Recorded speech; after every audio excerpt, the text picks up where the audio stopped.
on s'aperçoit effectivement que, et d'ailleurs c'est leur nom, que les biocides, qui concernent à la fois les pesticides, mais aussi d'autres produits tueurs, sont des produits qui sont faits pour tuer la vie. C'est exactement ce qu'on a dans le biocide, le bio de la vie, le cide de tuer.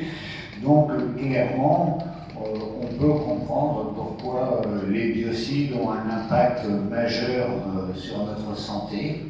Et comme on l'a vu, y compris pour les raisons de l'utilisation du défoliant agent orange au Vietnam, ça a un impact absolument considérable sur l'environnement. Là, on parle de l'eau et des sols. On pourrait parler de façon plus globale de la biodiversité, qui est contenue dans les eaux et dans les sols, évidemment.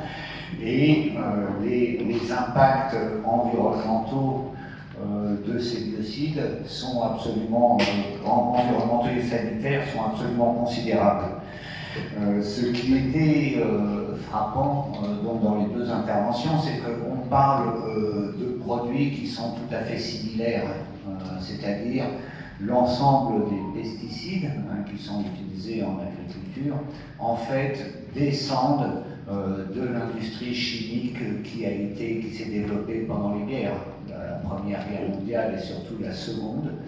Ce sont en gros les mêmes produits. Alors je dis en gros parce qu'effectivement, ce n'est pas directement l'agent orange qui est utilisé comme herbicide, mais des produits qui ont souvent la même matière active. En fait, on se retrouve avec des produits qui ont été inventés comme gaz de combat et qui ont été modifiés pour, soi-disant, épargner les humains, voire les mammifères, mais pour tuer d'autres organismes qui font partie de ces chaînes très complexes des écosystèmes. Donc les pesticides et la guerre sont deux choses, j'allais dire, qui ont la même racine.